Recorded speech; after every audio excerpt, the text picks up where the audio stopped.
지금 이제 사춘기는 지났죠, 저희 아이들은. 그러니까 지나고 나니까 사이가 더 좋아졌어요. 10살까지 관계가 앞에서 중요하다고 말씀드렸잖아요. 그 관계를 잘 만들어 놓으시면 사춘기가 그렇게 힘들지 않거든요. 그래서 아직 어린 자녀를 두신 분들은 10살까지 일단 관계를 잘 만들어 놓고 사춘기로 넘어가셔야 된다라는 거 먼저 네. 말씀을 드립니다. 그게 사춘기가 오긴 오지만 가볍게 왔다 갔고요.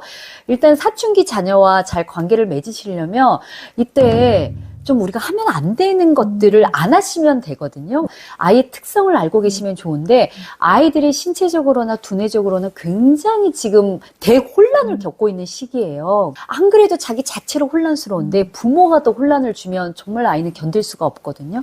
그래서 가정이 편안하게 하는 게 아이의 정서를 위해서 굉장히 중요합니다. 그래서 사춘기 자녀를 두신 분들은 부부 사이가 더 좋아야 돼요. 네. 그리고 사실 아무리 관계가 좋았다고 하더라도 사춘기 되면 우리를 하루에 12번씩 또 미치게 만들거든요.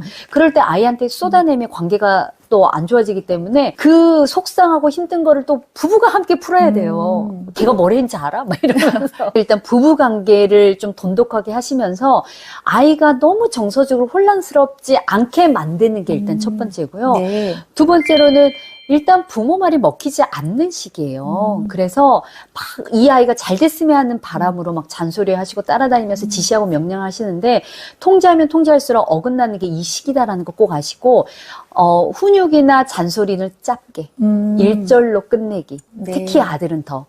그리고 이제 세 번째로는 사실 이제 이때는 자기가 내가 어른이야 라고 이제 생각하는 시기거든요. 왜냐면 이제 몸집도 거의 이제 부모만 하거나 부모보다 더 큰 아이들도 많은데 그래서 이 시기를 조금 어른으로 좀 대우해주는 이때 아이가 제일 싫어하는 게 아이 취급하는 거 되게 싫어요. 네. 그랬죠 막 이러면서 막 애기 취급하고 엄마가 다 해줄게 막 이런 거 되게 애들이 싫어해요.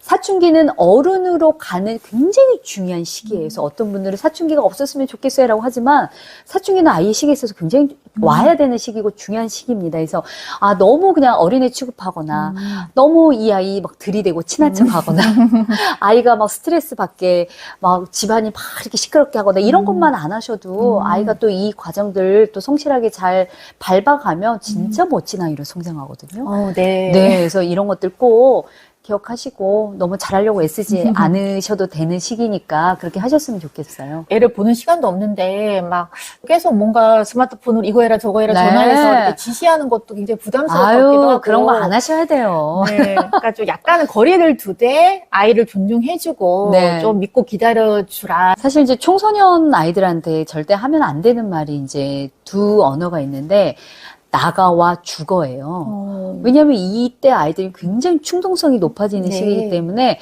나가 하면 진짜 나가거든요. 그리고 죽어 하면 진짜 아이들이 뛰어내리는 아이들도 많아요. 그래서 이런 부분들도 좀 조심하시고 실제로 이제 집 나간 아이들 보면 엄마 아빠 부부 간의 갈등 이것 때문에 나가는 아이들이 굉장히 많아요. 그래서 강조드리자면 부부 관계 더 신경 쓰셔야 된다라는 거. 네. 왜 애가 저렇게 반응을 하나 네, 생각하실 네. 수 있지만 또 알고 보면 부부의 어떤 문제라든지 가정 내 뭐 갈등이라든지 이런 것들 때문에 굉장히 좀 불안 심리가 높아져서 그런 맞아요. 반응이 나오는 경우가 네. 많겠네요. 맞습니다. 일단 가장 중요한 거는 아이랑 함께 있는 시간을 좀 많이 이제 만들어야 되고 또 있을 때 아이에게 이제 집중하는 거. 그래서 제가 이제 팁으로 몇 가지 말씀을 좀 드리자면 아이가 이제 보통 엄마 부르잖아요. 네. 이제 아이를 키워보신 분들은 아시겠지만 연령대별로 부르는 횟수가 완전히 달라요. 아이가 어린 자녀를 두신 분들은 뭐 아이들이 수십 번, 수백 번, 수천 번 부르죠. 근데 아이가 이제 초등학교 고학년이 되면 부르는 횟수가 뚝 떨어져요. 부르는 횟수와 사랑의 감정이 정비례하기 때문이거든요. 네. 근데 나중에 이제 부르지 않는다는 건 꼭 알고 계셨으면 좋겠어요. 그래서 그만 좀 불러 이렇게 하지 마시고 그래서 네. 아이가 부를 때 꼭 다정하게 반응해주기. 그래서 여기서 중요한 포인트는요, 눈 마주침이에요. 근데 의외로 우리가 눈 마주침을 안 하고 하루를 보낸 경우 되게 많거든요. 주로 아이랑 대화를 하기보다는 말을 하거든요. 네. 일어나, 씻어, 먹어, 공부해, TV 꺼, 얼른 자.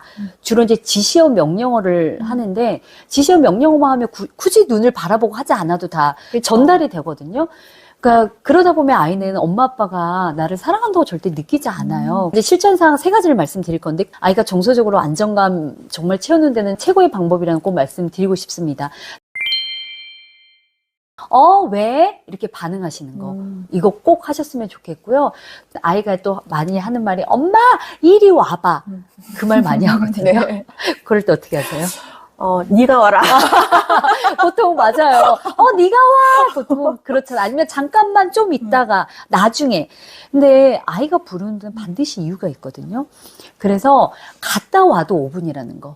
그래서 아이가 부를 때 한번 가시고. 자, 세 번째로 아이가 또 제일 많이 하는 말이 엄마 이거 봐봐. 이거 봐봐. 네. 이런 말 많이 하죠.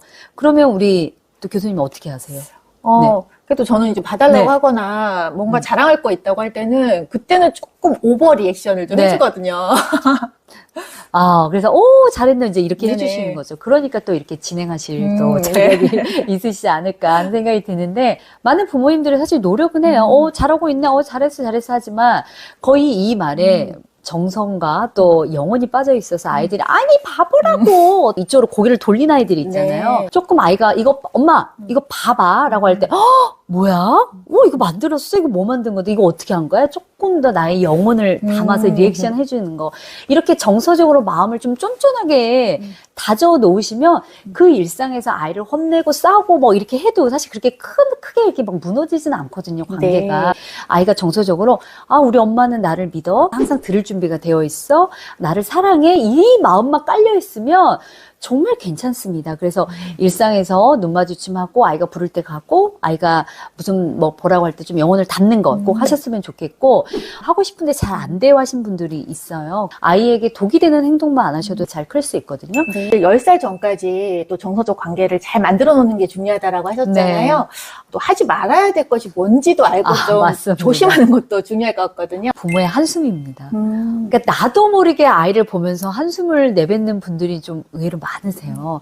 근데 왜 많은 전문가들이 화내지 마세요. 뭐 이제 아이 정서에 해롭습니다 이러니까 화는 나는데 참다 보니까 한숨이 나오고 또 심지어 너무 답답하니까 고개까지 절레절 이렇게 하시는 분들이 있어요. 아이에게 부모는 우주잖아요. 근데 그 우주가 나를 보면서 한숨을 쉰다?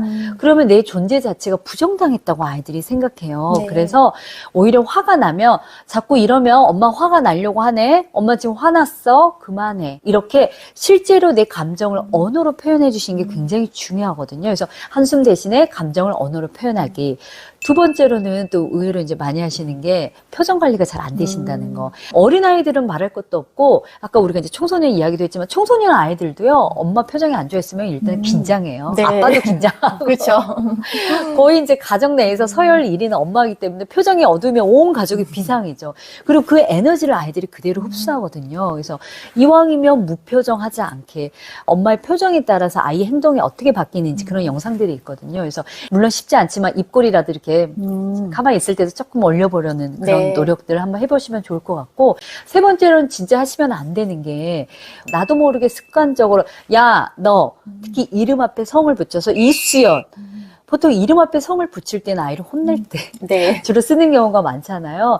저는 예전에 그러지 않았지만 아들 키우면서 깡패가 됐어요라고 하신 분들 많은데 아들 키우면서 오히려 더 다정해지셔야 아이가 오히려 엄마의 관계를 잘 유지할 수 있거든요. 이런 부분들은 조금 참고하시면 도움이 될 것 같습니다. 자, 마지막으로 우리 워킹맘들을 위해서 또 힘내시라고 또 한 말씀 해주실까요? 네. 아이랑 비행기 타고 가다가 사고가 났을 때 내려오는 산소호흡기는 누가 먼저 껴야 될까요? 이 산소호흡기를 아이부터 껴주면 아이도 죽고 나도 죽고 둘 다 죽습니다. 산소호흡기는 내가 충분히 산소를 호흡한다면 아이를 껴줘야 아이도 살고 나도 살고 둘 다 살거든요. 내가 살아야 우리 아이가 산다는 거. 내가 건강해야 건강한 아이로 키울 수 있다는 거. 내가 행복해야 행복한 아이로 키울 수 있기 때문에 너무 완벽하게 잘하려고 애쓰는 또 여러분들이 아니라 정말 행복한 내가 되기 위해 노력하는 여러분이 되시길 진심으로 응원하겠습니다.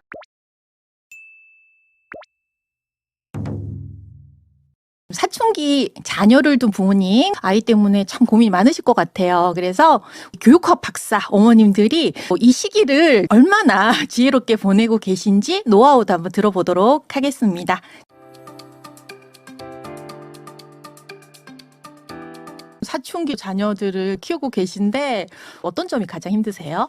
첫째 아이 같은 경우는 이제 고등학생이어서 어느 정도 좀 사춘기 좀 지나간 것 같고요. 저희 아들의 경우는 현재 진행형입니다. 아무래도 모든 엄마들이 가장 많이 부딪히는 게 휴대폰이나 공부 문제가 제일 어려운 일이 아닐까 싶기는 한데 저희 아이가 휴대폰에 한번 몰입을 하면 학원을 가지도 않고 숙제도 안 하고 이제 그런 일이 반복이 되어져서 제가 하루는 그 휴대폰을 뺏으려고 했었거든요. 근데 그걸 뺏으려고 하다 보니 이게 싸움이 돼서 물리적으로 막 뒤엉켜서 싸우다가 결국은 제가 졌습니다. 그래서 이게 뭔가 훈육을 하려고 했는데 이제 굴욕을 맛보는 시간이 됐고요. 제가 감정선이 올라왔을 때 그거를 멈출 수 있었어야 됐는데 그렇지 못하고 끝까지 가게 돼서 좀 서로에게 좋지 않은 기억으로 남아졌고 화가 났을 경우에 좀 멈춰야겠다. 좀 그런 생각을 하는 사건이 됐었던 것 같아요. 어머님은 어떠세요? 휴대폰 뭐 여러 가지 있겠지만 학업적인 게 가장 큰 것 같긴 합니다. 초등학교 때 공부를 제일 많이 했던 것 같고요. 오히려 중학교 1학년, 2학년 점점점 더 학업에 몰두하지 않는 것 같다라는 생각이 들어서 어떻게 하면 공부를 좀 시켜볼까 그런 대화를 나누는데 전혀 대화는 통하지 않고요. 네. 그래서 일단 공부를 열심히 해? 아니면 이렇게 하면 어떻겠니? 이런 말을 저의 입에서 나오는 게 아니라 학원 선생님이나 아니면 담임 선생님의 입을 통해서 대화를 하는 게 더 좋을 것 같다는 생각이 들어서 저랑은 그런 대화는 잘 하지 않고 있긴 합니다. 네. 많은 분들이 궁금하실 것 같은데요. 휴대폰 문제 그리고 자녀 뭐 공부 문제 사실 이것이 가장 대표적인 게 아닐까 싶어요. 그런데 감정이 상하는 일도 굉장히 많잖아요. 우리 아이가 정말 이렇게까지 나의 속을 팍팍 긁어놓더라 이런 것도 좀 있으신가요? 기존에는 제가 어떤 것들을 부탁을 하거나 얘기를 하면 사이가 좋은 편이었어서 잘 따라주고 했었는데 이제는 본인만의 사고가 되게 넓어지면서 본인이 몰두하는 것에는 그것에만 몰두를 하게 돼서 한번 방에 들어가면 나오지도 않고 만나기도 쉽지 않고 사소한 일로 부딪히는 일들이 좀 많은 것 같아요. 저희 동네 같은 경우에는 아이의 방에 문이 없답니다. 들어봤습니다. 예. 그래서 관리실에 전화해서 죄송한데 이거 문 좀 떼어주시면 안 될까요? 요청했더니 거기 관리자분께서 괜찮습니다. 문 없는 집 많습니다. 이러면서 굉장히 위안을 삼았던 것 같은데요.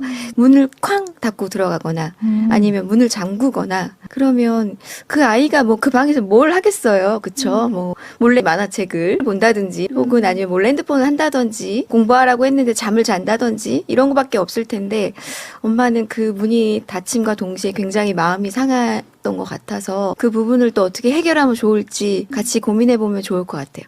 문이 아직 달려있나요? 예, 문이 달려 있고요. 저희는 문이 달려는 있지만 이렇게 누르는 잠금 버튼은 좀 어떻게 해볼까 지금 고민하고 있습니다. 저희는 항상 열쇠를 준비하고 있고요.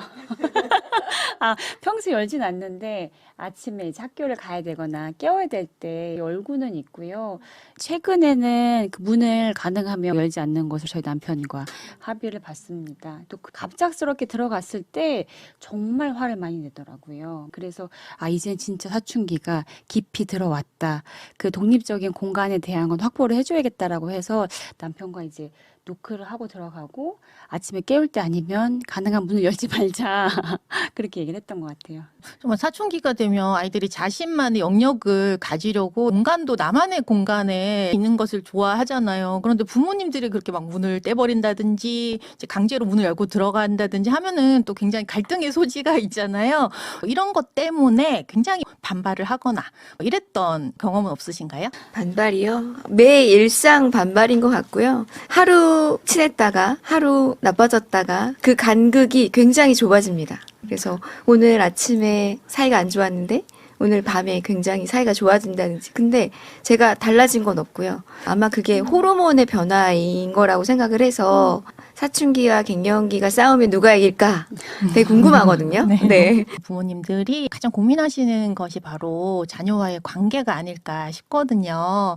두 분은 자녀와의 관계가 어떤 편인 것 같으세요? 저 같은 경우는 아들이 사춘기가 오고 있다고는 하지만 지금도 저한테 허그를 하거든요.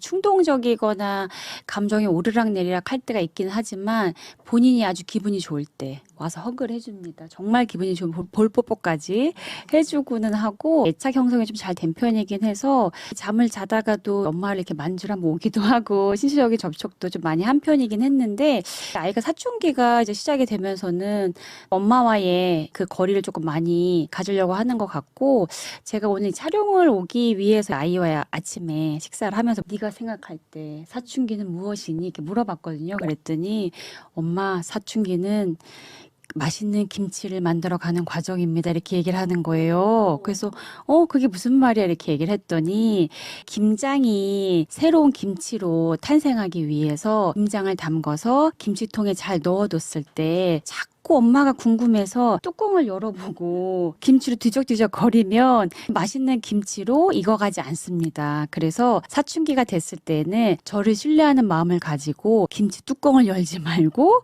거리를 더 달라고 이렇게 하더라고요. 그러면 엄마가 아예 너한테 관심을 안 가져주는 게 좋아? 아니, 또 그렇진 않답니다. 본인이 필요로 할 때 언제든 엄마의 도움과 관심과 지지를 받을 수 있도록 방치가 아닌 관심은 계속 가져주래요.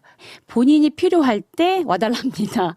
그래서 아침에 그런 얘기 들으면서 또 아이가 사춘기에 대한 것도 저렇게 생각하는구나 그런 생각을 해봤습니다. 어떠세요? 그 아이에 대해서 관심을 갖는 것도 중요하지만 내가 무엇을 하고 있는지, 나의 상황은 어떤지, 엄마는 어떤 생각을 하고 있는지, 엄마는 요즘 이런 책을 읽고 있다든지 이런 엄마에 대한 이야기, 그다음에 이제 아빠에 대한 이야기를 해주면 아이가 듣지는 않는 것 같지만 듣고 있더라고요. 그 아이에 대한 관심도 중요하지만 나의 메시지도 전달하는 것도 굉장히 중요하다고 생각이 듭니다. 시험 기간에 아이가 혼자 공부를 하고 있을 때 옆에서 아이가 문제를 풀면 채점을 해주는데 채점을 해주면서 아이 거를 보는 게 아니라 저는 그냥 제 책을 보고 있었습니다. 그 책이 사춘기 엄마의 오장육부라는 나체주 시인의 따님께서 쓰신 책이었는데요. 전 그걸 보면서 굉장히 공감을 하기도 했고 그 아이를 바라보면서 그 아이가 이해가 되기도 했습니다. 관심은 가지되 개입은 하지 않으면서도 이렇게 엄마가 항상 옆에 있다 이런 느낌으로 있어주는 거잖아요. 그죠? 그리고 또 본인의 어떤 어려움을 이겨내기 위한 책을 읽으면서 마음을 다스리셨다. 저희 아이들이 엄마랑 대화 좀 하자. 라는 말을 제일 두려워하거든요. 사춘기 아이들은 말로 하는 대화에 대한 걸 되게 두려워하고 어려워하는 것 같아요. 왜냐하면 자기의 정체성에 대한 정립이나 여러 가지 생각들이 아직 되어져 있지 않는데 엄마는 계속 그걸 물어보거든요. 그래서 저 같은 경우는 아이의 어떤 게 좀 걱정이 되거나 궁금한 경우가 있으면 물어보지 않고 조금 둘만의 시간을 가지려고 하거든요. 시간이 많지 않을 땐 저녁에 앞에 치킨집을 간다던가 시간 여유가 많을 땐 캠핑 이렇게 차박 이렇게 간 적이 있었는데 그냥 이렇게 삼겹살 구워 먹으면서 묻지 않고 계속 있었더니 본인이 조용히 이렇게 얘기를 하더라고요. 그런 시간들이 돌아보면 스스로 조금 어려운 것들 얘기할 수 있는 시간을 주는 시간이 아니었나 싶습니다. 어떻게 보면은 우리가 이제 물어보는 것에 대해서 아이들이 입을 닫는다기보다는 아이 입장에서는 사실 우리 어른보다 경험도 적고 아직 생각도 덜 자랐기 때문에 모를 수도 있고 한참 뒤에 생각이 날 수도 있잖아요. 그런데 우리 어른인 부모 입장에서 생각을 하다 보니까 왜 지금 얘기를 안 해? 왜 바로 답을 안 해? 이런 식으로 다그치는 경우도 있는 것 같아요. 그죠? 그래서 조금 기다려주고 나중에 답을 들어본다든지 생각할 시간을 주는 것도 참 좋겠다. 수연이 엄마가 초6학년짜리 혹은 중2 아니면 고1 된 아직 수연이 수준으로 내려가는 게 편해요? 아니면 수연이가 엄마, 아빠의 30, 40대 수준으로 올라오는 게 편해요? 뭐 사춘기라는 이래라고 흘러다니는 얘기들에 대응해서 우리 아이도 그래 라고 사춘기 아이들을 싸잡아서 파악하는 방법보다는 우리 아이의 특성을 파악하는 게 1번, 심리학 연구 같은 거 한 70% 신뢰도만 있으면 이론으로 인정해요. 그럼 나머지 30% 아이들 다 다를 수 있다는 거거든요. 저는 사춘기 때 부모님이 달라지는 게 오히려 문제가 더 심각하다고 보는 거예요. 사춘기 아이라고 뭐가 다릅니까? 내 새끼인데, 내 아이인데. 그러면 나는 어떻게 해야 되겠느냐? 북퀘스천.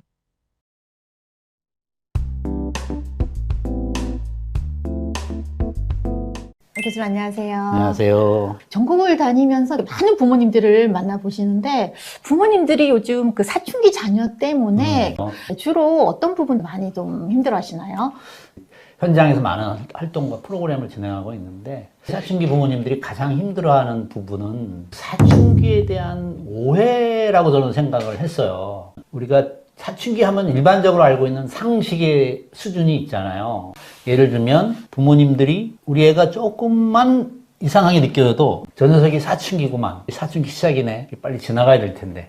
어떻게 내가 해야 되나 라고 사춘기라는 것 때문에 스트레스를 받는 것 같아요. 사실은 사춘기는 되게 억울하다. 사춘기 때문인 경우도 있지만 옛날에도 했던 그런 상황들을 부모님들이 오버하거나 잘못 받아들이는 경우 어떻게 보면 사춘기한테 뒤집어 씌우는 게 아닐까. 바로 이런 오해 때문에 오히려 더 힘들어 하시는 걸 많이 봤어요. 사춘기는 죄가 없고 사춘기라서 네가 문제야. 부모님 이렇게 본다는 이런 말씀이신가요? 그렇죠. 사춘기가 섞여 있으니까 기존 거보다 조금 더 많은 상황이 생길 수 있는 건 당연한 얘기죠. 근데 그게 사춘기라는 그 시기에 오버랩 되면서 좀 과장되거나 부모님들이 지레 겁을 먹고 좀 과잉 반응을 보여서 그게 더 부모님들이 스트레스가 되고 부담이 되는 걸 많이 봤습니다. 아, 얘가 사춘기라서 이렇구나 하면서 부모님들도 조금 더 예민하게 받아들이는 그치. 경우가 있다. 저희도 사춘기를 겪어봤지만 그치. 그때는 사춘기인지 모르고 부모님이 말씀하시는 거 하나, 눈빛 하나 상처를 많이 받았던 것 같아요. 그치. 그럼 부모님들이 마음은 안 그렇지만 나도 모르게 아이한테 자주 하는 행동이나 말투 이런 것 때문에도 아이들이 상처를 받는 경우도 있는 것 같은데 이런 말은 조심했으면 좋겠다. 이런 행동은 주의했으면 좋겠다. 그러니까 아이들이 사춘기 때 좀 특이하거나 평소에 안 하던 걸 하면 그동안 내가 혹시 잘못 키웠나? 아니면 내가 좀 문제가 있나? 부모로서? 이런 부모 반성 모드가 작동을 하는 것 같아요. 부모님들은 못 느끼고 아이들이 좀 힘들게 받아들이는 부모님들의 언행 한 3가지 정도로 정리를 해보면 첫 번째가 너무 완벽한 부모가 되기 위해서 우리 아이들도 완벽하게 키우고 싶은 언행입니다. 부모님들은 사춘기 그러면 벌써 골칫덩어리, 말썽꾸러기 이런 마음이 깔려 있다는 거죠. 특히 엄마들은 칭찬할 만한 거를 이쁜 점을 찾는 것보다는 완벽한 아이를 키우고 싶은 욕심, 뭐 당연한 목표죠. 그래서 못한 부분, 부족한 부분을 찾아내는 이걸 지적질 도사라고 표현합니다. 외녀 엄마들은 아빠들보다 세밀하고 예민하잖아요. 그래서 전 강의 때 얘기해요. 당연하다 그거는. 내 새끼니까 당연한 반응이다.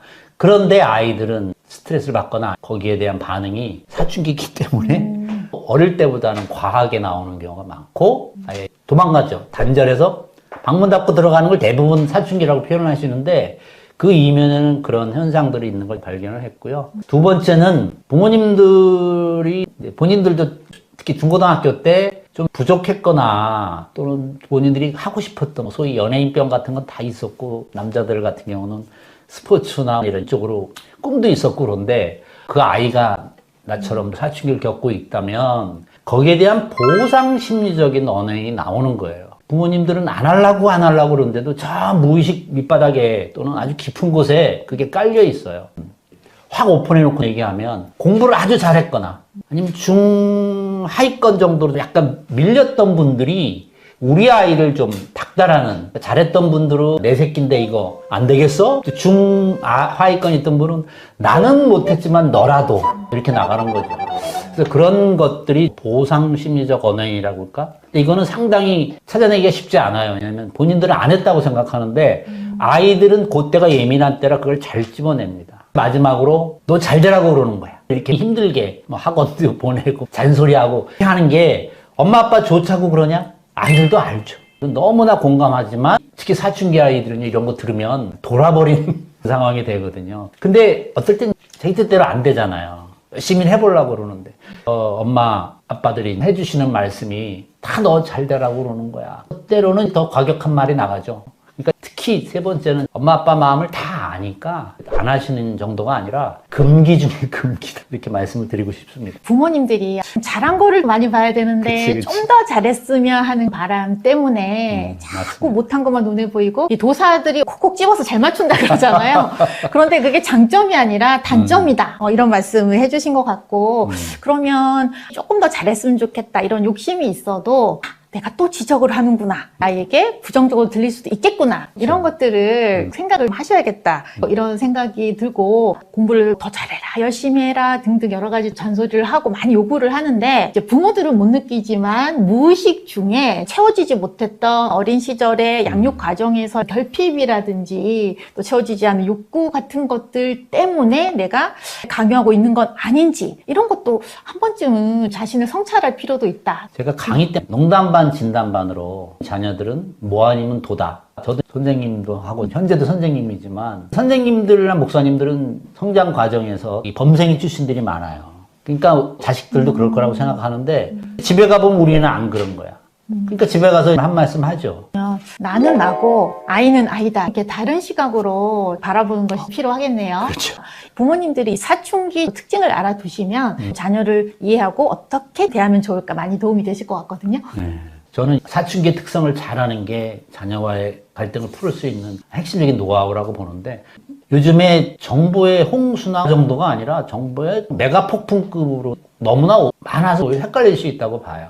좀 죄송한 표현이지만 사춘기에 대한 안일한 생각을 갖고 계시고 뭐 사춘기라는 이래라고 흘러다니는 얘기들에 대응해서 우리 아이도 그래라고 사춘기 아이들을 싸잡아서 파악하는 방법보다는 우리 아이의 특성을 파악하는 게 1번. 그러니까 그 일반적인 사춘기의 특성은 많이들 얘기를 하시는데 오히려 내 아이의 사춘기 특성을 파악하는 그게 더 중요하다. 그래서 비법 중에 2가지만 추천을 드리면 먼저 우리 아이를 내 눈으로 관찰을 하는 게 비법 중에 하나라고 봐요. 생각해보세요. 책에 나오거나 하는 그런 일반적인 특성들은 심리학 연구 같은 거 한 70% 신뢰도만 있으면 이론으로 인정해요. 그럼 나머지 30% 아이들은 다 다를 수 있다는 거거든요. 그러니까 우리 아이한테 맞는 특성을 파악하는 게 더 중요한 이유가 우선 부모가 다르고 성장 환경이 다르고 이런 아이들이 성장하면서 계속 달라지고 있고 변화하고 있는데 일반적인 특성으로 파악하려다 보니까 부모님이 반응이 달라지는 거예요. 저는 사춘기 때 부모님이 달라지는 게 오히려 문제가 더 심각하다고 보는 거예요. 사춘기 아이라고 뭐가 다릅니까? 내 새끼인데, 내 아이인데. 그러면 나는 어떻게 해야 되겠느냐? 2번째 비법이 바로 부모님들의 철학적인, 실존적 존재감이라는 표현을 하는데 아까 윤 박사님도 셀프 리플렉션이라는 표현을 쓰셨는데 현재 나를 돌이켜보는 자기 성찰이 필요한 거예요. 그러니까 우리 아이만 사춘기라서 힘든 게 아니라 아이가 사춘기면 한 15년 정도 컸다는 얘기죠. 그럼 아이의 성장에 따라 나는 계속 성장하느냐 아니면 나도 아이 어릴 때 그냥 머물러 있냐 이런 본인의 실존적 존재감도 파악을 해야 된다고 봐요. 그래서 결론적으로 말씀드리면 우리 아이는 독립된 한 인간으로 커가고 있는 시기라는 걸 인정하는 그 방법을 권장을 드립니다. 자녀랑 관계가 좋은 부모들은 이런 게 다르더라 느끼신 게 있으면 나도 이렇게 해볼까? 도움을 받으실 수 있을 것 같거든요. 네. 부모와 관계를 잘 맺는 사춘기 아이들은 사춘기 자녀를 잘 포용하는 부모님이 계시더라.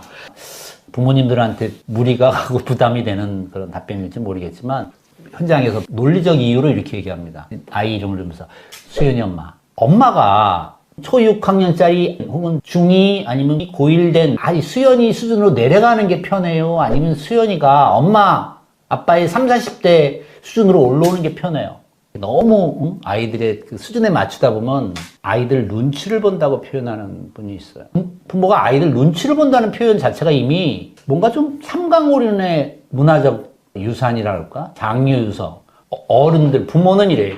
저는 부모님들이 아이들을 눈치를 본다라는 표현이 아니라 아이의 수준에 맞춘다고 생각을 하거든요. 사실은 상호적 관계잖아요. 네. 그러니까 부모님과의 좋은 관계를 가진 아이들은 걔들도 사춘기를 겪지만 부모님이 큰 울타리를 쳐놓고 이 안에서 마음 놓고 놀아 이런 분위기 크는 애들은요 사춘기를 겪으면서도 그렇게 힘들어하는 걸 보지는 않았어요.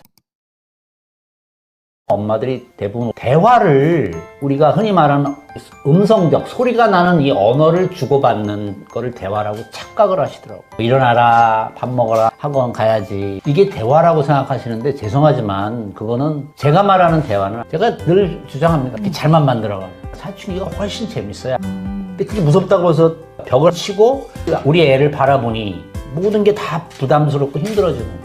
솔직히 부모가 어른 입장에서 되게 유치한 상황이 많아요. 그럼에도 불구하고 어쨌든 내가 어른이고 경험도 많고 위에 있다고 생각을 하고 그 아이의 말이나 행동을 인정하는 마음으로 들어가면 북퀘스천. 자녀의 눈높이를 맞춰라 이 말씀을 해주셨는데 가장 좋은 방법이 대화가 아닐까 싶거든요. 그 사춘기 자녀에게 어떻게 대화를 해보면 좋을까요? 예, 엄마들이 대부분 대화를 우리가 흔히 말하는 음성적 소리가 나는 이 언어를 주고받는 거를 대화라고 착각을 하시더라고요. 대화는 핑퐁이나 테니스에 똑딱똑딱 왔다 갔다 하는 커뮤니케이션은 맞지만 소리를 주고받는 게 아니에요. 의미가 왔다 갔다 해야 되잖아요. 근데 부모님들이 음성적 언어를 대화라고 생각해요. 예를 들면 많이 하시잖아요. 일어나라, 밥 먹어라, 학교 가라, 학원 가야지. 이게 대화라고 생각하시는데 죄송하지만 그거는 제가 말하는 대화는 아니에요. 그래서 저는 이야기라는 말로 바꿔요. 최근에 5학년, 6학년 초등반에 갔는데 아이들의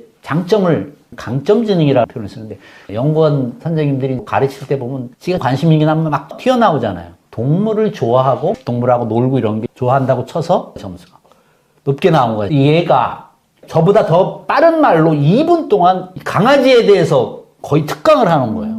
우리 연구원 선생님 저도 엄청 칭찬했어요. 자기가 좋아하고 관심 있는 얘기를 할 때 저도 놀랄 정도로 강아지 종류를 줄줄줄 외우고 강아지랑 어떻게 놀고 이거를 거의 특강 선생님처럼 얘기를 하더라고요. 이게 이야기거든요. 좀 멋있게 표현하면 스토리텔링. 특히 사춘기 아이들을 이야기를 통해서 상호작용을 잘하려면 아이가 좋아하고 관심 있는 거 한번 던져보세요. 던져보면 아이들 기가 막힙니다. 그러면 시간이 금방 가요. 그런 애들이 엄마가 지 좋아하는 얘기 하자 그러면 계속 게임 하겠냐고요. 아니에요.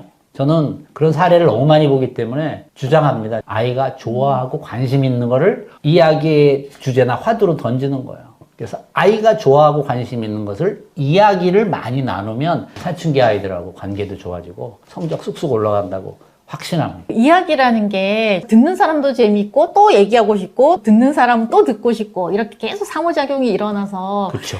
부모 자녀 관계가 좋아지는데 중요한 역할을 하겠네요. 그 얘기할 때는 엄마, 딸, 아빠, 아들이 아니고 그냥 친구하고 얘기하는 관계로 실제로 네. 이런 걸 봤어요. 특강 나가보면은 죄송합니다. 저한테 엄청 자랑질을 해요. 아들하고 사진 찍어 보내고 같이 대학로에 공연 보러 가고 이런 게 계속 나와요.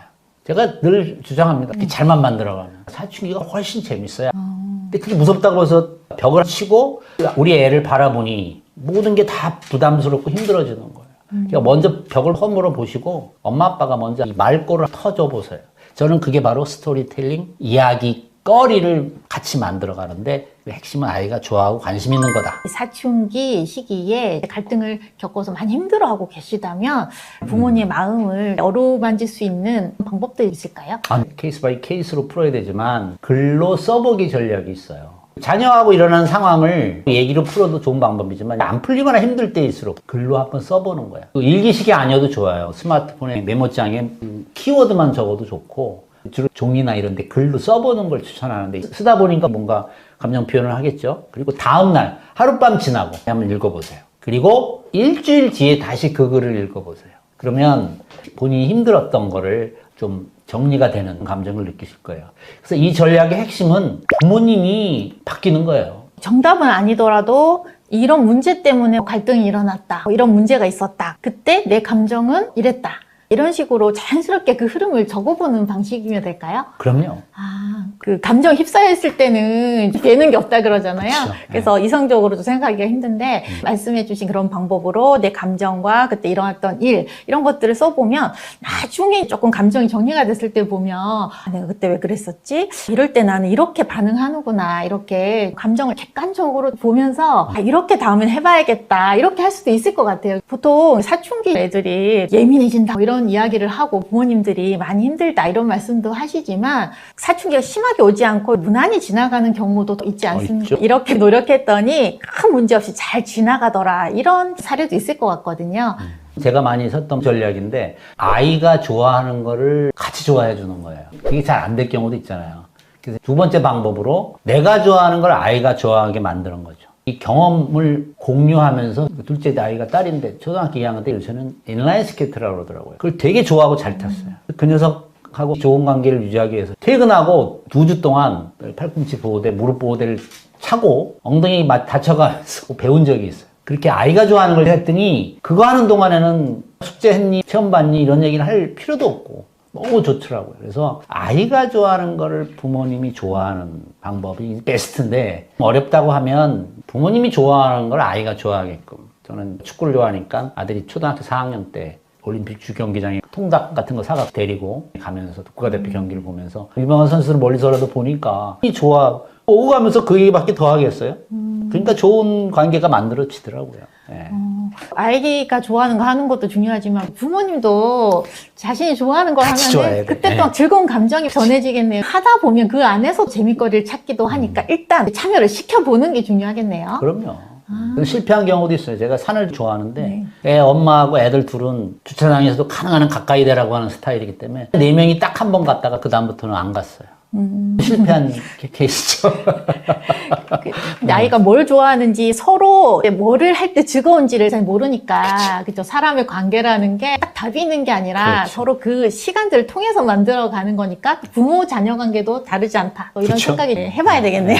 교수님께서는 시간을 거슬러서 생각을 해보면 아이들 사춘기 때 이런 건 후회가 되고 이렇게 해줬으면 좋았을 텐데 느껴지시는 부분들이 있으실 것 같아요. 선배 부모로서 사춘기 자녀와의 갈등 때문에 힘들어하는 분들에게 조언을 해주신다면요? 한마디로 인정해라. 인정해라. 아이들이 크는 단계니까 솔직히 부모가 어른 입장에서 되게 유치한 상황이 많아요. 그럼에도 불구하고 어쨌든 내가 어른이고 경험도 많고 위에 있다고 생각을 하고 그 아이의 말이나 행동을 인정하는 마음으로 들어가면 어른도 그렇잖아요. 회사에서 상사나 친구나 후배들이 나를 인정할 때 만족감이 높아진다고 그래요. 아이들도 똑같거든요. 인정해라. 그 인정의 방법은 아이의 특성에 맞게 다양한 방법을 쓰는 거죠. 너는 내 아들이야. 역시 대단해. 저는 영혼 없는 칭찬이라는 표현을 쓰는데 그런 게 아니라 정말 구체적으로 그 상황에 맞는 디테일한 인정을 들어가면 사춘기 때 훨씬 재밌다니까요. 말이 통하니까. 또 잘하는 걸 찾아서 구체적으로 인정을 해줘라. 네. 아이들이 선생님이나 친구들한테 인정받는 것도 좋아하지만 표현을 안 하거나 못 하거나 타이밍을 놓쳐서 그렇지 부모님한테 인정받는 걸 제일 기뻐하고 행복해 합니다. 네. 부모님들은 그거를 캐치를 못 하는 거예요. 심리학적으로 강화라고 그러는 아이들한테 반응이 나타나요. 아이들이 행복해해요. 사춘기 때도 한번 해보세요. 네. 오늘 그 어머니하고 말씀을 나눴는데 자녀의 어머니이신데 애들도 다 성향이 다르고 또 엄마랑 부딪히는 부분도 다 다르고 하다 아이고, 보니까 그렇지. 감정 소모도 많고 감정적으로 편할 시간이 많지가 않을 것 같더라고요. 사춘기 제 자녀를 대하다 보면 굉장히 마음이 힘들어지기도 하고 그러시는데 그럴 때 내 마음을 다독이고 힘낼 수 있는 방법들 좀 있을까요? 있습니다. 저도 주로 썼던 방법인데 엄마나 아빠가 자기 자신한테 상을 주는 거예요. 어떤 상? 예를 주면 들면 좋을까요? 민방위 제도라는 게 있는데 나이가 어느 정도 지나면 마지막 날에 오늘 마지막 수집일입니다. 그동안 수고하셨습니다. 묘한 허탈감이 생기는 거예요. 죄송합니다. 남자로서 가치가 떨어지나 이런 느낌도 들고. 그래서 저는 그날 저를 위해서 상을 준다 그러면서 아침에 그 주변에 있는 조그맣고 깔끔한 호텔에 가서 아침 뷔페를 혼자 먹었어요. 지금도 기억나요. 혼자서 커피잔을 들면서 최성우 수고했다. 멋진 남자였어. 그러면서 딱 먹는데 지금도 그 미각이 기억이 나요. 그러니까 아이들이 힘들거나 아이들 때문에 엄마 아빠 관계도 안 좋고 집안이 분란이 일어나잖아요. 그럼 혼자 저만의 공간으로 나가서 상의를 해서 별거 아니에요. 어떨 때는 경치 좋은 카페에 가서 제가 좋아하는 딸을 한 잔 시켜놓고 경치를 바라보면서 잔을 들어서 소주잔보다도 더 달콤하게 혼자 마시면서 저를 위로하면서 상을 줍니다. 그래, 아이들 키우려고 네가 부모로서 아빠로서 노력하는 거 축하하고 칭찬한다 이렇게. 그거를 생각만 하지 마시고요. 아까 말씀드린 글로 써도 좋고 저는 제 입으로 말을 해요. 조용히 독백을 외치는 거예요. 이 소리를 낼 때 내 귀가 내 목소리를 듣는 거랑 쓰는 거랑 머릿속에 상상하는 거랑 달라요. 나에게 스스로 상을 주는 시스템을 저는 지금도 발동을 하고 있습니다. 아까 사춘기 자녀에게 인정을 해줘라 말씀을 해주셨는데 자녀도 인정해주고 나도 인정해주고 자녀도 이해하고 나도 이해하는 시간을 가지면서 부모 마음이 건강하고 행복해야 또 그 긍정적인 기운이 또 아이에게 가고 선순환이 되는 게 아닌가. 정리해 주신 게 바로 부모학의 핵심 개념이에요. 지난번에 부모학에 대해서 말씀을 해주셨는데 부모학에 대해서 배우고 싶다 댓글을 달아주신 분이 계시더라고요. 네. 부모학 어떤 문제에 대해서 내가 어떻게 할까 계속 고민하고 해결책을 찾아보고 실천해 보면서 터득하는 거라고 말씀해 주셨잖아요. 그 부모학의 관점에서 볼 때 이 사춘기 때 내가 성장하려고 하면 어떤 노력을 하면 좋을까요? 아이들이 스스로 공부하는 것은 부모님들도 부모가 되기 위해서 제일 중요한 게 물음표를 해결하기 위한 다양한 시도 자체가 스스로 공부하는 학습의 핵심이거든요. 본인이 관심 있고 하고 싶은 거를 아이들이 스스로 공부하는 걸 기대하시는 것처럼 부모 스스로 하자 이거죠. 그럼 사춘기 자녀에 대해서도 공부를 하고 어떤 문제가 있을 때 어떻게 해볼까 생각해보고 조금 더 나은 방법을 아이한테 실천해보고 그런 것을 통해서 내가 얼마나 성장했는지 성찰해 보는 것도 부모학의 정말 중요한 부분이 되겠네요. 너는 공부나 해. 뭐 이러면은 아이들은 거기서부터 더 이상 우리 엄마 아빠랑은 얘기가 안 되겠구나. 하고 싶은 게 많아지는 거죠. 그거는 하늘이 내린 축복이에요. 대학의 목표 또는 전공 자꾸 설득하려고 하지 마세요. 북퀘스천. 부모님들이 꼭 알아두셔야 될 스공, 성공 비법 중학생으로 넘어가 보겠습니다. 사춘기가 굉장히 극심한 시기죠. 이때 어떻게 부모님들이 도와주셔야 될지. 중학교 때는 교과목 학습과 친구 관계를 동시에 인정해야 한다라고 주장합니다. 중학교 때는 어떻게 보면 겉으로 많이 드러나기 때문에 그리고 신체적인 변화가 많이 일어나기 때문에 사춘기가 절정처럼 느껴지죠. 부모님들이 내가 힘들고 지치고 어려워하는 상황을 잘 몰라준다고 아이들이 착각을 하고 있어요. 사실 안 그렇잖아요. 근데 부모님들은 주로 교과목 얘기만 하니까 친구 얘기나 연예인 얘기하면 부모님들은 핀잔을 주시는 분들이 많잖아요. 야, 그딴 거 신경 쓰지 말고 너는 공부나 해. 뭐 이러면은 아이들은 거기서부터 더 이상 우리 엄마 아빠랑은 얘기가 안 되는구나. 자기가 사춘기가 돼서 그런 건 모르고 엄마 아빠가 이상하게 이제 더 이상 얘기가 안 되네 이렇게 느끼는 거예요. 그래서 아이들이 먼저 닫는 거예요. 그러니까 이때는 엄마 아빠가 먼저 그 사춘기적 특성을 파고드는 게 좋은데 개구리 올챙이 생각 못한다고 부모님들도 똑같이 겪었으면서 아이들의 사춘기 이해 못해. 자기들도 잊어버린 거예요. 그러니까 사춘기의 특성이 뭔지를 다시 한번 되새겨 보세요. 초등학교 때와 달리 시야가 넓어지고 하고 싶은 게 굉장히 많아지잖아요. 그거는 하늘이 내린 축복이에요. 사춘이 뭡니까? 한자로. 생각할 사자에 봄춘자라는 건 영어로 표현하면 think big, think aloud. 생각을 많이 하고 깊게 하는 시기란 말이에요. 얼마나 축복받은 시기예요.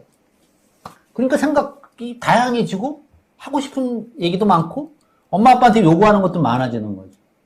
그래서 저는 그 통로 중에 하나로 교과목 학습과 친구 관계를 동시에 인정해라. 이 말은 친한 친구들을 뭐 집에 불러와도 좋고 아이들 좋아하는 식당 데려가도 좋고 간식 까먹으면서 같이 얘기해도 좋고요. 친한 친구를 먼저 파악하시는 거예요. 친한 친구들 중에 과목별로 잘하는 게 다른 아이도 있어요. 그러니까 부모님은 내보다는 친구가 잘하는 과목을 먼저 알아보시는 거예요. 그리고 슬쩍슬쩍 지나가는 말로. 그것도 점수 얘기하지 마시고 야, 네 친구 태영이가 수학에 방정식을 그렇게 잘 푼다 그러더라. 그리고 이렇게 재밌대. 요렇게. 그러면 내가 친한 친구를 엄마 아빠가 인정하고 친한 친구의 잘하는 거를 칭찬하면은 우리 아이들은 내가 그 친구의 친구인 것이 자랑스럽고 그러니까 이런 친구들을 몇 명만 잘 네트워킹을 해 놓으시면 사춘기가 지옥이 아니라 즐거운 곳이 될 수 있다고 저는 봅니다. 그래서 아이의 친구와 교과목 학습을 연계하는 전략을 펴라. 중학교 때 드리고 싶은 스공 전략입니다. 이제 중학교 때 이제는 또래 관계가 굉장히 중요해지는 그렇죠. 시기잖아요. 발달 심리학적으로 봤을 때 이 중학교의 특성에 딱 맞게 얘기를 해주신 것 같은데 이제 부모님들도 요 시기 아이들이 어디에 관심이 있고 또 어떤 특성을 보이는지를 알면 그것에 맞춰서 잘 도움을 줄 수 있을 것 같다 이런 생각이 들었습니다. 고등학생이 되면 이미 자기주도 학습 습관이 딱 잡혀 있고 무르익어야 될 시기 같거든요. 그런데 이때부터 성공하는 그런 사례들도 있지 않습니까? 고등학생 시기에는 부모님들이 좀 어떻게 도움을 주면 좋을까요? 연구원들 중에 열심히 제 연구 활동에 참여하면서 즐거워하는 애들은 이 고2나 심지어는 고3 1학기 때 개과천선해서 대학을 와갖고 우리 연구소에서 학생들한테 해주는 프로그램을 보고 교수님 제가 이렇게 했거든요 라고 감격해하는 친구들이 꽤 있어요. 근데 부모님들은 이제 고등학생 되면 괜히 불안하고 급해서 아예 뭐 자기지도 학습 수공 이런 게 꺼내지도 못하고 아예 시키려고 그러지도 않아요. 고등학교 시기에 수공의 핵심은 우리 아이가 관심 있는 진로와 부모님들이 관심 있는 대학 입시를 대비한 1절만 플러스 가랑비 전략. 이 대학 입시에 신경을 안 쓸 수가 없죠. 자녀의 진로와 구체적인 학습에 대해서 1절만 플러스 가랑비 전략으로 만들어 가시라. 수시든 정시든 대학 목표를 잡을 때 부모의 목표와 자녀들의 목표가 일치하는 경우가 크게 많지 않아요. 그럼에도 이 아이들의 진로, 뭐 예를 들면 대학의 목표 또는 전공 이런 거를 자꾸 설득하려고 하지 마세요. 알아요. 부모님들이 왜 설득하려고 그러는지. 살아보니 요즘 의대처럼 의사가 되면 정년도 없고 뭐 이런 게 있을 거 아니에요. 근데 그런 건 좋다고요. 그런 거를 포함해서 부모님들의 의견을 설득하려고 그러지 말고 1절만 플러스 가랑비 전략을 하라는 거죠. 그 1절만의 핵심은 부모님하고 아이의 의견이 같으면 좋은데 부모님 말씀에 순종하는 아이도 있지만 지가 하고 싶은 걸 요즘 아이들은 많이 얘기하니까 그것을 서로 교환하는 이러한 의사소통이 저는 중요하다고 보거든요. 결론을 어떻게 내든 간에 그 표현하는 그런 내용들을 들어주시고 부모님은 그래? 너가 가고 싶은 대학이 거기야? 그렇구나. 아빠도 네 의견에 다른 생각은 없지만 아빠는 뭐 여기도 괜찮다고 생각해. 이게 1절만입니다. 결론을 내려고 하지 말고 아이 의견에 어느 정도의 생각을 좀 표현하면서 대화하는 정도. 우리끼리니까 표현하고 동의하는 척하면서 아빠의 생각은 이랬는데 이걸 강하게 얘기하는 게 여기도 뭐 좋다고 생각해. 뭐 여기도 어떨까? 요 정도. 이게 1절이거든요. 네. 가랑비 전략은 가랑비의 옷자 뜻이 1절만 하면서 자주 하는 거예요. 제 딸이 초등학교 때는 보아처럼 가수가 된다고 그랬어요. 근데 제가 10년 후에 교환교수로 가서 딸하고 둘이서 1년을 지냈는데 대학교 1학년 때 미국에서 공부를 하게 된 이제 1년 동안 저한테 한 말이 있어요. 아빠, 박사는 기본이야, 그지? 제가 박사라서가 아니라 박사를 하면서 제가 좋았던 것들을 10년 동안 가랑비 전략을 한 거예요. 그 친구 석사 마치고 박사 또 어떻게 되냐고 낑낑거리고 있는데 박사는 당연히 하는 걸로 생각이 바뀌었어요. 이게 시간이 필요한 거죠. 또 고등학교 1학년 때부터 너 어디 대학 무슨 과 가! 이렇게가 아니라 1절만 가랑비 전략으로 얘기하시면서 대신 엄마 아빠가 갖고 있는 아이들에 대한 기대를 틈나는 대로 슬쩍슬쩍 얘기해 주시면 이 아이하고 관계도 좋고요. 부모님도 아이 생각을 알 수 있습니다. 아이도 바쁘고 나도 바쁘잖아요. SNS도 이용하시고요. 아직도 우리 인간의 본성들은 자연적인 걸 좋아합니다. 그러니까 손편지나 냉장고에 붙이는 거 잠자기 전에 귀에 대고 자더라도 사랑한다는 말 해주시고 저 늦게 와서도 이렇게 와서 뽀뽀하고 간다 뭐 등등 이러한 전인적인 소통 그게 고등학교 때 제일 필요한 수공 전략이라고 봅니다. 그런 부모님의 사랑을 받고 있는 아이들이 빗나갈까요? 빗나간다 하더라도 빨리 돌아오고 또 쉽게 돌아옵니다. 부모님들은 아이가 게임만 하려고 그런다고 게임 중독이라고 그러는데 정말 모르시는 것 중에 하나가 아이들이 게임을 하는 이유는 진짜 게임이 재밌어도 있지만 혼자 있거나 또는 힘든 그 상황을 모면하고 잊어버리기 위해서 게임에 들어가는 거예요. 그래서 중독이 된다고 표현하는 거예요. 엄마 아빠랑 힘든 부분을 편하게 얘기할 수 있는 상황이 된 아이들은 게임하죠. 그렇지만 적절하게 하고 나와요. 엄마 아빠랑 얘기하는 시간이 훨씬 더 좋으니까.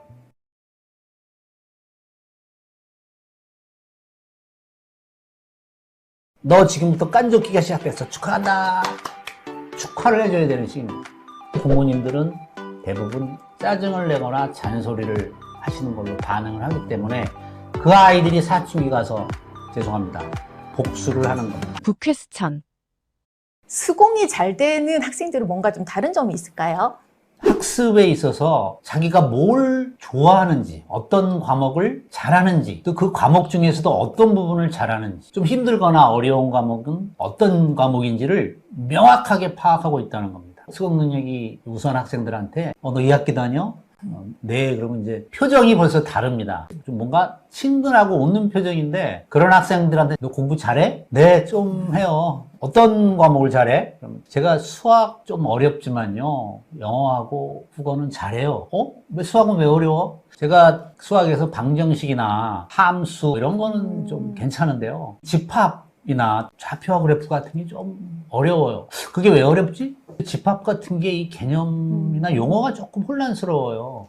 기호 같은 게 조금 헷갈려요. 라고 대답을 합니다. 그럼 저는, 와, 뭐 대단하다. 되게 정확하게 이렇게 너에 대해 잘 알고 있니? 잘 가. 그렇게 인사를 끝나는데, 이상한 아저씨야 라는 눈빛을 보내는 아이한테는 이제, 너 이 학교 다니냐? 그러면 시선을 딴 데로 돌려요. 공부는 좀 하냐? 그럼 뭐 중상위권은 됩니다. 어떤 과목을 잘해? 다른 과목은 괜찮은데 수학은 좀 못해요. 수학 어디를 못해? 그냥 다 어렵고 힘들어요. 수학 못해요. 그리고 휙 하고 가버립니다. 이게 이제 수학 능력이 우수한 학생과 자기주도적인 능력이 떨어지는 학생들의 차이라고 판단을 하고 있습니다. 스공이라는 말을 쓰게 되신 계기가 있을까요? 이 대부분의 어머니, 아버지들 아마 야자를 경험하셨을 것 같은데, 이 야간 자율학습, 또 어떤 고등학교에서는 야간 자기주도 학습이라는 표현을 썼어요. 학원가에서도 자기주도 학습한다고 어마어마하게 홍보를 합니다. 아직도 이 자기주도 학습이란 말이 빠져있는 학원이 거의 없을 거예요. 자기주도 학습의 진짜 중요한 의미를 저는 왜곡시켰다고 많이 느꼈습니다. 그래서 자기주도 학습의 원래 미국에서 시작한 셀프 디렉티드 러닝이라 그거를 같이 붙이는 이유가 되겠습니다. 스공이라고 쉽게 표현을 하신 거죠? 그렇습니다. 예. 자기주도 학습, 즉 스공을 정말 성공을 시키려면 부모님들이 어떻게 해야 된다? 먼저 초등학교는 그 세 단계로 나눠서 얘기하고 싶습니다. 유치원부터 초등학교 2학년, 저학년이라고 표현합니다. 이 시기에는 공부하는 습관을 만들어주는 시기입니다. 여기서 착각하지 마십시오. 유치원에서 공부하는 습관을 만들으라고 그러니까 벽에다가 구구단 크게 적어놓은 표 붙여놓고 외우라고 그러는 그런 얘기가 아닙니다. 교과목을 읽고 쓰고 뭐 외우는 그런 습관이 아니라, 학교 가기 전에 일어나서 학교 가기 전에 어떻게 옷을 입고 가방을 준비하는 등교 준비, 또 학교 갔다 와서 필요한 거는 꺼내서 책꽂이에 꽂는 것, 그리고 특히 중요한 거는 알림장이나 학교에서 보내는 가정통신을 엄마랑 필요한 경우는 자기가 꺼내서 다시 확인하는 것, 숙제하고 혼자서 못하면 엄마 아빠나 친구들 때에 따라서는 학원의 도움을 받고, 이러한 습관을 말씀드리는 겁니다.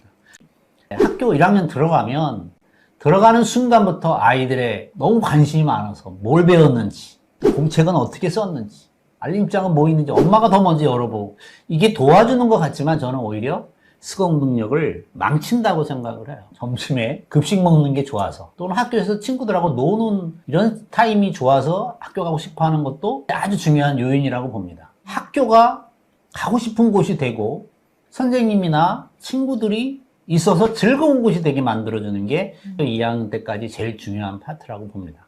저학년 때는 공부를 당장 잘할 수 있도록 하는 훈련이 아니라 생활 습관을 잡아주고 학교를 또 즐겁게 다닐 수 있도록 연습하는 그런 시기가 될 수 있도록 해야 된다. 중학년이죠. 한 3, 4학년, 그리고 고학년은 또 어떨까요? 3, 4학년 깐족기 시기입니다. 이 시기를 축하하고 인정해줘야 된다고 생각합니다. 이 깐족기는 우리말 그대로 깐죽대다, 깐족거린다 이런 말입니다. 사고 능력을 확장시켜주는 시기라고 저는 표현을 하는데요.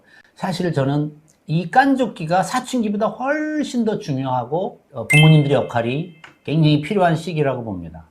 이 시기를 잘못 보낸 아이들이 사춘기 때 터지는 거예요.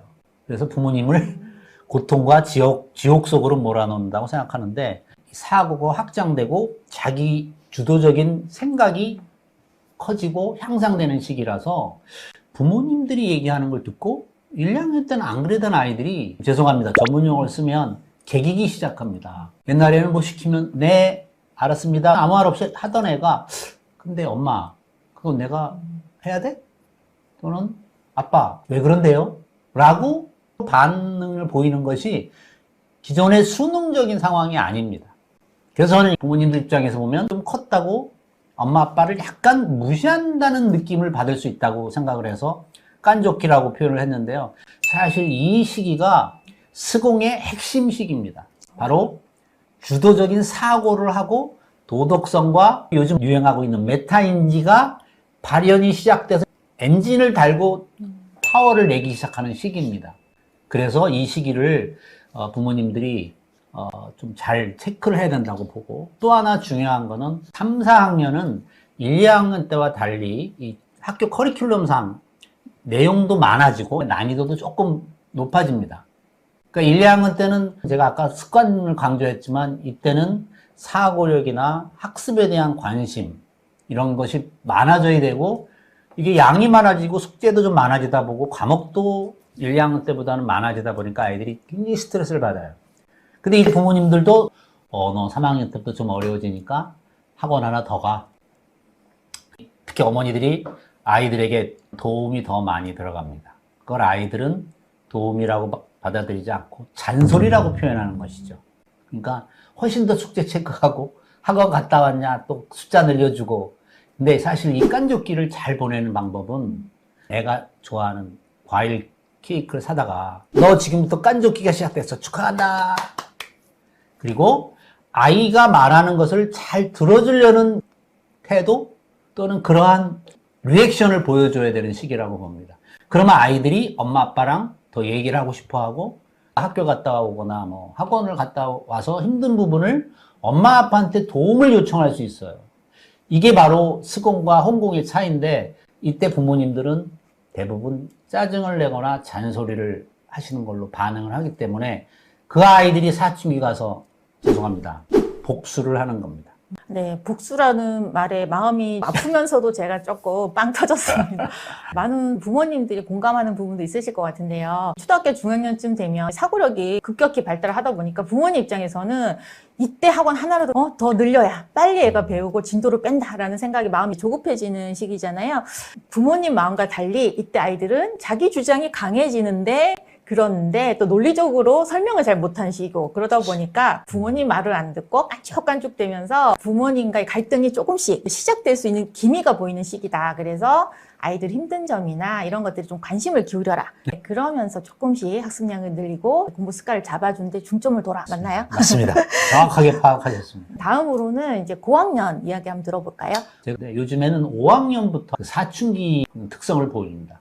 그래서 이 시기에는 아이들이 교과목별로 구체적으로 강점과 약간 부족한 점을 보이고 있는지를 파악하는 겁니다. 그러니까 교과목 학습에 대해서 관심을 가져라. 사춘기는 아이들마다 정말 수준도 다르고 신체적 성장이 빠른 아이들은 이제 정신적 성장도 같이 오는 경우가 많은데, 이때 부모님들은 그 5, 6학년 됐으니까 중학교 걱정도 되시고 뭐 벌써부터 의대반에 보내는 분들도 있으니까 학습에 대한 관심이 커지시는데, 이건 아이들 또한 마찬가지입니다. 그런데 문제는 이 사춘기라는 것이 호르몬의 장난을 치는 시기 아니겠습니까? 신체적으로, 정신적으로, 또 심리적으로. 어떻게 보면 학교 공부도 어려워지고, 또 나름 중학생이 돼야 된다는, 특히 6학년 같은 경우는 부담도 생기는 이런 시기에 부모님들이 교과목에 대한 걱정 때문에 학원 수를 늘린다든지 또는 시간이 더 늘어난다든지 과목을 늘린다든지 이런 상황이 되는데, 1학년, 2학년 때 어떻게 보면 반대예요. 대부분의 부모님들이 1, 2학년 때 옆에 앉아갖고 지우개 갖고선 아이들 글씨 쓸 때 지우고 있습니다.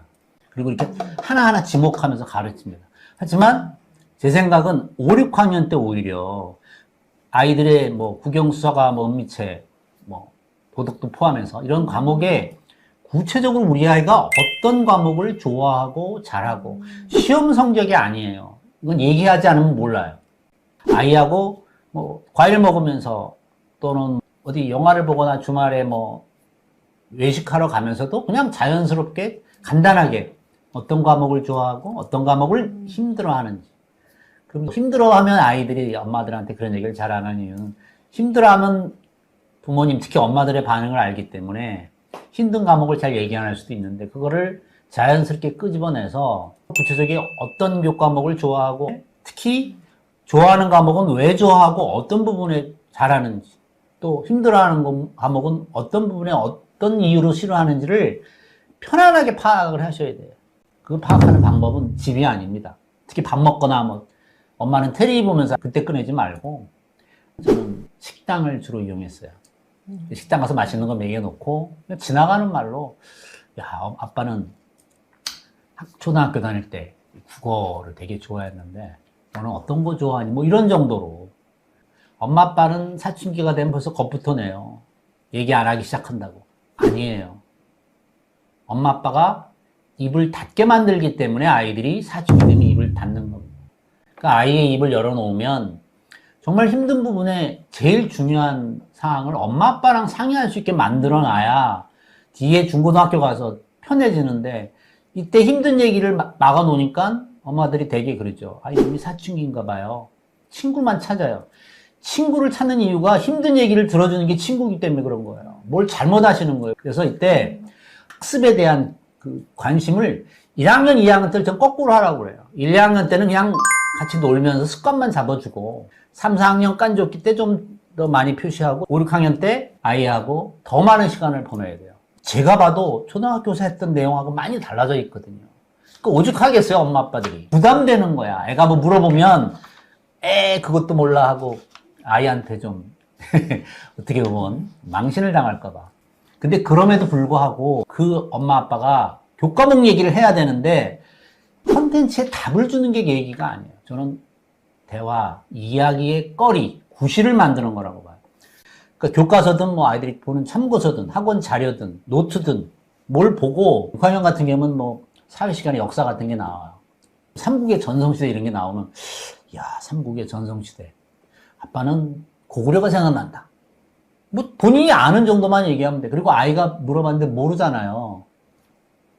모른다 그러지 마시고 그 정말 좋은 질문인데 너는 뭐라고 생각하니? 이렇게 역질문을 하시는 거예요. 어떤 과목이 됐든 좋아하는 과목 그리고 그 과목 중에 어떤 부분을 좋아하고 잘하는지 그러면 성적은 자연히 얘기하게 돼 있어요. 근데 엄마 아빠들은 오로지 성적이죠. 여기서 사춘기 비극이 저는 시작된다고 봅니다. 북퀘스천